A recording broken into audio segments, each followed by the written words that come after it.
Author's Press. Hey, it's Benji Cole, son of Al Cole from CBS Radio and host of People of Distinction, the talk that gives an in-depth view of some of the most dynamic, intelligent, and successful people on the planet. And on the line with us today, we have Merneeta Romero. We're going to be discussing her amazing children's narrative, Daisy's Presentation Day. And people, she was brought to our network by some of the best publishers in the business, okay? Authors Press Publishing. So if you or anybody you know have a book that they'd like moved, contact Authors Press and have them take your literary creation to the next level, okay? And you can find out more information on them at authorspress.com. And listen, people, it is an absolute pleasure to have Merneeta here on the line. Now, the moment you start to do any research on her book, you're in for a wonderful treat, okay? It reminds me instantly of the old adage of treat others the way you want to be treated, right? I mean, whatever happened to that? Because I'm not gonna lie, it almost seems like it's not really something that gets talked about anymore. And I remember going through school, and yeah, it seems like an eternity ago that I was in a classroom, but that was kind of the cliche, right? Oh, you did something wrong, Benji. You did something to this kid, to that kid, whatever the case was. Well, would you like it if that person did it to you? No? Well, maybe you shouldn't behave that way.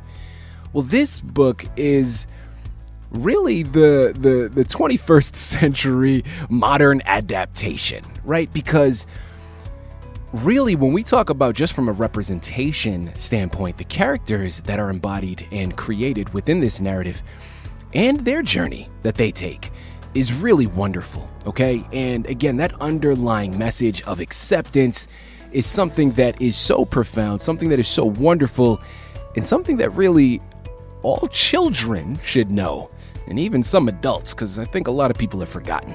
And at the end of the day, Merneeta is the expert. She's written the book. It's a pleasure to have her on the network with us. So let's go ahead and let's introduce her. Merneeta, first and foremost, welcome to People of Distinction. Thank you very much for being a guest. How are you doing today? Hi, Benji. Thank you so much for having me. I'm doing great. How about yourself? I am better than I deserve. Thank you very much for asking. And again, it truly is a pleasure to have you here. And like I said, I mean, I think what you're embarking upon right now is something that seems really timeless in one aspect, but also very new and refreshing in another sense. And I'm really looking forward to this. I come from a very big family myself, and I think this is a fantastic book for all of the children that we have in ours. And I can see it being such an impactful thing for children all around and even some parents as well. Merneeta, before we go into your book, I want to learn a little bit more about your background. So let's start there. Please tell our listening audience a little bit more about yourself. Of course, not a problem. So I was born and raised in a beautiful parish called St. Anne in Jamaica. I am the oldest of 5 siblings. I grew up in a traditional household, actually. So we prioritize togetherness or faith in God. And we live by a philosophy that you mentioned earlier in your introduction, actually. Do unto others as you would have them do unto you. Mm-hmm. I'm a very busy mother of 4 beautiful children, Christian, Destiny, Savannah, and Kevin. I've been married for approximately 12 years, and I'm currently finishing up my studies in psychology. I work from home. I'm also a volunteer in my church as well as my college and community. So that's pretty much me in a nutshell. I'm a very busy stay-at-home mama, I guess, who just can't keep her hands to herself. There you go, Merneeta. First and foremost, listen, my goodness, that is incredibly impressive, all of the different hats that you're wearing. Congratulations on all of the accolades that you've been able to amass and continue to do so. And best of luck with everything to you and all your loved ones. Now, without further ado, Merneeta, the anchor for today's interview is all about your narrative, Daisy's Presentation Day. Please give us a brief synopsis on what it entails. Daisy's Presentation Day. I want to say, I always say this, it's a very simply written, but I think it's a very thought-provoking novella for kids. As you mentioned again, it has an uplifting message of acceptance and the importance of just not being judgmental to others. So this book specifically explores a beautiful array of variations found within our society, specifically the family construct. And so with that in mind, it highlights a loving family that is obviously not representative of like a common monogamous heterosexual couple and their child or children. So in this book, my characters are two loving gay men, David and Isiah, who are married and is raising our beautiful African-American protagonist, Daisy. So the book pretty much explores so many different themes that I think is the most important part of this whole entire book. It creates room for conversations that I want to say are pertinent within our homes, schools, and society in general. So there's obviously the burning controversial themes regarding the LGBTQIA+ community. There's a theme of racial diversity, uniqueness, bullying in schools, adoption, stereotyping, discrimination, and just, conflict resolution in schools.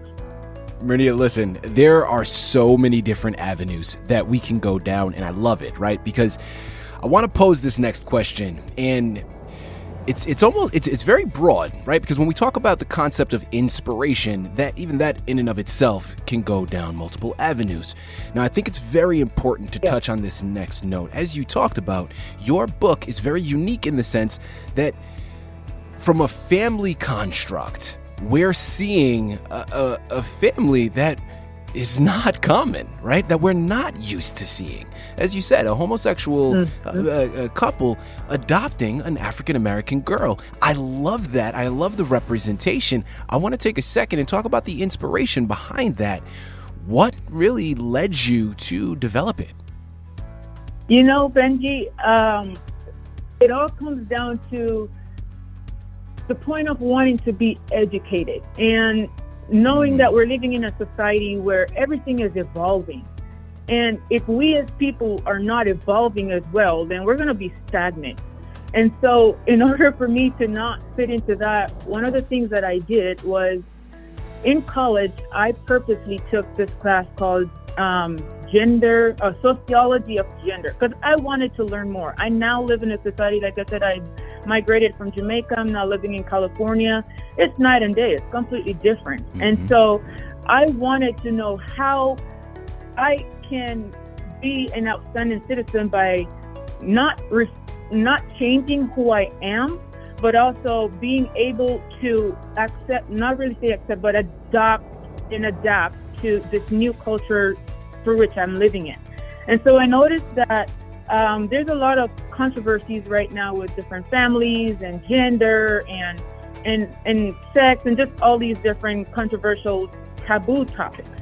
And I wanted to learn more. So when I took that class, one of the assignments originally was to actually create a children's book on how we could educate the younger generation about these different types of genders out there. Now, when I took this assignment on, I started thinking, well, as a mother, how would I introduce such topics to my children? And so this was how this story was born, because I wrote the story. Obviously, this girl, Daisy, she has the characteristics of my oldest daughter, Destiny. And as I was writing it, I was thinking as a mother, as a loving human being, as a person who accepts people for who they are and is not judgmental. I was writing this book from all these different perspectives, pretty much tackling one of the most important issues that we're having, which is just discrimination and hate for no absolute reason. Bullying in schools. These are awful. I wouldn't know how I would deal with it if I hear that my children are being bullied or they're bullying other kids in school. And so I had to find the most simplistic way to formulate this whole story by introducing this gay family, teaching kids what it means to be gay, but the fact that it's not just a gay family. There are other family types that are described in my book, including nuclear, single families, gay families, transient, all these different types of family dynamics that are there. Not a lot of kids are aware of all these different family types. And so I honestly feel like if as a mother, if as a parent, I'm not the first one to sit down and have this conversation with my children, then they're not going to be aware. They're not going to know. And so again, also the conversation that I have in the home regarding these types of topics is pretty much what they're going to adopt. And this is how they're going to behave when they go out there in society. So before I start raising children who are going to be bullies or who are going to be bullied, I want to make sure that they are educated sufficiently enough to be able to deal with these issues. So these are some of the things that were inspiring to me, and I thought that actually made this a passionate, standpoint for me, or a passionate topic. And I'm absolutely passionate about this book. And so it's just basically that class that really inspired me. And the fact that this was just completely new, outside of the norm for me. And, I just really hope that it will be inspirational for other people as well. Merneeta, so many things. My goodness, listen, people, it starts in the home, right? And I think that was one of the things amongst so many that she just mentioned that I really took from it. It starts within the home, and that's where the power of the book lies, is because there's going to be conversations formulated through it. And because of that, the education is implemented, right? And like she's saying, the reason why a lot of people lash out or go off in certain things and either, become bullies or whatever, it's due a lot of times to ignorance and lack of education. So through this awareness, the conversations and the education that will be able to be solidified is really unprecedented. And I think, listen, people, whether we want to acknowledge it or not, our world is changing, and that's the direction we're going. So we need to start to embrace it and understand before it really, before it's here. Well, technically it's here already, right? And we see a lot of not even go down that route. Bottom line is, education is surreal. People, again, Daisy's presentation day is what you have to pick up. Merneeta, next question that I want to go into, and really a fantastic segue that you've established. We know about the book. We know about your inspiration. I want to go with this next question, even though it might be something we already could delineate from what you've said. I think it's worth repeating and re-impressing. Who is your intended audience with this book, and what is the main message or a message that you're hoping that they take from this? And then a part B to that, what are you yourself, Merneeta, hoping to see from this? Benji, I sit down and I think about this sometimes. Like, I know this is a children's narrative, and again, it is so simple. The message is basically for children, but when you take a step back and you look beyond the subtext, and again, with all these themes that I have, I have shed light on earlier, I feel like this book is good enough for just about any and everybody who can read, who has a family, who has children, people who are a part of the LGBTQ families, and people who are not a part of the LGBTQ as well. Because as long as you have children, I feel like all children need to be educated on this. And we're all from different families. And so I feel like sometimes even grown-ups, honestly, we need to unlearn a lot of, the things that we have learned back in the day, and, the things that allows us to ostracize and to, be stuck in our own ways and our own thoughts and develop hatred and all these things. I feel like, even as grown-ups, sometimes some of us could use a little bit of the little children's message as well, too. Maybe you will click somewhere. I don't know. But, if people see the cover of my book, the cover of my book has, these two gay parents, two men holding hands with a little black girl. I just know that just looking from the cover of the book alone, it will ruffle feathers, and it's going to pique curiosity. And that was intentional on my part, because I know that the idea of deviating from historical norms, it can be unsettling and mind-boggling for many, as I've mentioned. And that is understandable. Many people are just not willing to evolve or accept change. And again, I completely understand that. However, what I can't understand is why do we have to express our rejection of these changes through hate, ostracism, bullying, and discrimination? I mean, our kids are watching, they're listening, they're learning, and they're adopting these cynical behaviors. And so then what do they do in turn? They project these behaviors on other children, and this creates more problem for our future. Instead of a solution, there's no solution there. So the idea of the whole book is really not to pollute or corrupt our children. We are aware of what's really going on around them, and in everything, show love, compassion, and just refrain from hateful and hurtful attitudes, because at the end of the day, it doesn't benefit none of us to be hateful. It doesn't benefit our future generation. This is not how we want our children to be when they grow up, to continue this whole trend of hate and you know, I mean, hate. That's just a powerful word, and it's awful, but it presents itself in so many ways. So again, as a mother, you know, I would definitely recommend that all mothers, all fathers, all families should sit down today, have that conversation with your children. You're not telling them they need to be this gender or that gender. The book is not telling them which family is the best or which is not. Because when it comes down to the nitty-gritty, let's be honest. Children don't really see that I have a mommy and a daddy, or I have a daddy and a daddy, or I only have a mother, or I only have a dad. They don't see that. What they will always remember as they get older is, was I loved?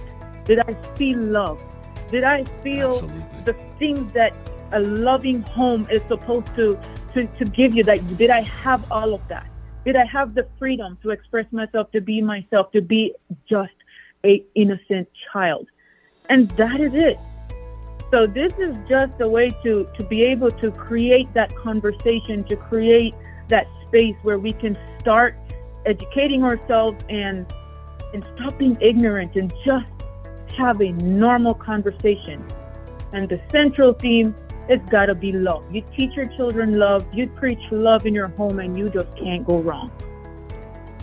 There you have it. People, listen, you can hear the passion in her voice. I mean, I don't know about you, but I'm ready to move mountains. I mean, listen, people, this is a book for just humans, right? This is a book for our entire human family. It may have been written and geared specifically for children, but listen, there are so many adults that need this message as well. I love it. I absolutely love it. Merneeta, next question here. We know about this book. We know about the past. I want to know about the future. What's upcoming? Please tell me there's another book on the horizon.